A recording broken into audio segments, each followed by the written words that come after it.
तो आज उसके ऊपर में जो काम हो रहा है, नहीं आशुतोष जी, मैं अपनी बात पूरी कर लूं, मैं अपनी बात पूरी कर दूं, मुझे बात पूरी करने दीजिए। ये बताइए कि एनपीए के कितने प्रकार हैं? यस, मैं आपको बताता हूं। प्रकार के लिए क्या क्या उत्तर हो सकता है?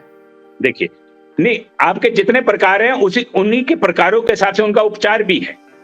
तो आज जो सबसे पहला एनपीए की कगार की तरफ जब बढ़ना शुरू होता है तो उसको SA1 की कैटेगरी में लेके आते हैं। उसको बोलते हैं स्ट्रेस अकाउंट 1, SA1। यानी कि आपने 1 महीने का ब्याज नहीं दिया और किस्त नहीं दी है तो आप SA1 में आ जाते हैं।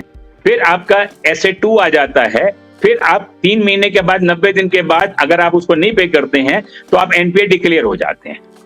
और इसी के अंदर में जैसे आप एनपीए जितने आप पुराने होते चले जाते हैं तो उनकी अलग अलग श्रेणियां शुरू हो जाती हैं और लास्ट में आपको बिल्कुल डिफॉल्टर की एक श्रेणी में भी ले जाया जाता है। मेरा कहने का मतलब है कि हमारे को पूरी कम्युनिटी के ऊपर में काम करने की जरूरत है। पहली तो ये कि जो पहाड़ से नीचे गिर गई है, बस खड्डे में खाई में गिर गई है एनपीए के नाम से, उसको नीचे से निकाल के वापस लाया जाए, उनका उपचार होना चाहिए और उनको वापस सड़क पे खड़ा किया जाए।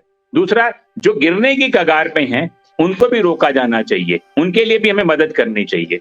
और तीसरा, हमें उन पे भी दृष्टि रखनी चाहिए कि जो आगे इस तरह की गलती ना कर पाए, क्योंकि मैंने पिछले एपिसोड में भी आपको बताया था कि आने वाले समय के अंदर में एक बहुत बड़ी बिरादरी आने वाली है एनपीए के अंदर में, वो है स्टार्टअप्स की। क्योंकि ये स्टार्टअप के वो भटके हुए बच्चे हैं, भटके हुए उद्यमी हैं जो आज प्रॉफिट की तरफ बात नहीं कर रहे हैं, जो सिर्फ अपनी वैल्यूएशन के ऊपर में काम कर रहे हैं। तो उनको अपनी वैल्यूएशन पे ज्यादा ध्यान है उनका, वो प्रॉफिटेबिलिटी की तरफ ध्यान नहीं दे रहे। तो वापस हम आते हैं अपने मेन मुद्दे पे, जो कि है एनपीए का मुद्दा। हमें एनपीए को बाहर निकालना है। जो लोग एनपीए हो चुके हैं उनकी हमें मदद करनी है, और जो हम एनपीए की मदद कर सकते हैं उनकी मदद करने का 3 वर्टिकल्स मैंने डिजाइन किए हैं सर आशुतोष जी। 3 वर्टिकल।